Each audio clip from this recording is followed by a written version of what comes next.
आचार्य चतुरसेन शास्त्री जी के उपन्यास गोली से अध्याय पति परमेश्वर।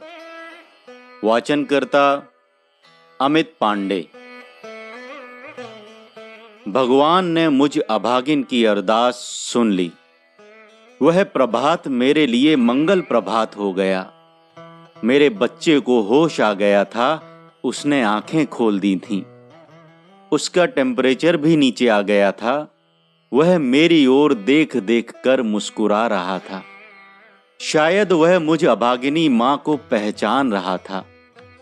मैं रो रही थी और उसकी बलाइयां ले रही थी। मेरे पति महाराज वासुदेव, उनके पुत्र, डॉक्टर सभी मुझे समझा बुझा रहे थे। बड़े डॉक्टर आए, उनके साथ कर्नल रॉबर्ट भी थे। बड़े ध्यान से उन्होंने बच्चे को देखा। नुस्खा तजबीजा और छोटे डॉक्टर तथा एक नर्स को वहीं रहने की व्यवस्था कर दी। फिर वह मेरी ओर घूमे। अफसोस करते हुए कहा, आपका स्वास्थ्य तो बहुत गिर गया मिसेज कृष्ण। क्या बात है? शायद मेरी यम यातना से वह अपरिचित थे। इस समय सब बातों को कहने सुनने का अवसर भी न था। इस समय हम लोगों ने अंग्रेजी ही में बातचीत की। मेरे मुंह से अंग्रेजों जैसी स्वाभाविक अंग्रेजी सुनकर मेरी लड़की आंखें फाड़ फाड़ कर मेरी ओर देखने लगी। उसे पता न था कि उसकी यह अभागिनी माँ भी अंग्रेजी पढ़ लिख सकती है और कई बार विलायत हो आई है।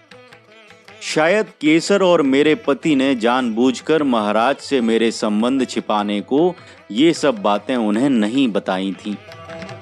ईश्वर को धन्यवाद है कि मेरे बच्चे मेरे जीवन का कलुष नहीं जानते थे।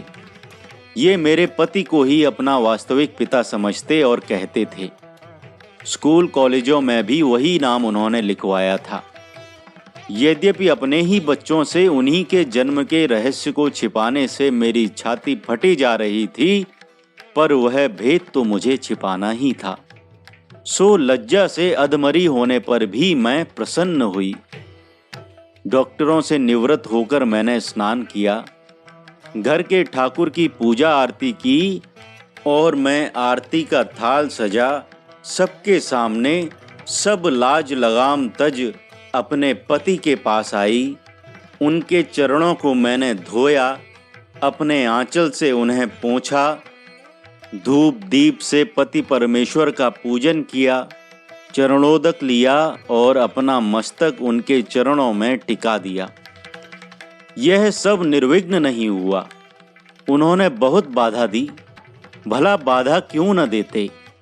21 बरस तक जिस स्त्री की धर्म की पत्नी होने पर भी सरकार कहकर उसकी चाकरी की, उसकी पूजा कोई आसानी से कैसे ग्रहण कर सकता था? पर मैं अपने में मगन थी। पृथ्वी पर अब ऐसा कौन था जो मुझे मेरी इच्छा की पूर्ति करने से रोक सकता? तिस पर वासुदेव महाराज ये सब देख हो करके पागल की तरह नाच उठे। वह आंखों से आंसू बहाते हुए ठाकुर द्वारे से शंख उठा लाए। उन्होंने जोर से शंख में फूंक मारी और वह शंख ध्वनि कैलाश में जा पहुंची। साक्षात शंकर और जगत जननी उमा ने मृत्युलोक में झांक कर मुझ अभागिन नरक कीट कलुषित गोली की पति पद पूजा देखी। आचार्य चतुरसेन शास्त्री जी के उपन्यास गोली से अध्याय पति परमेश्वर। वाचनकर्ता अमित पांडे।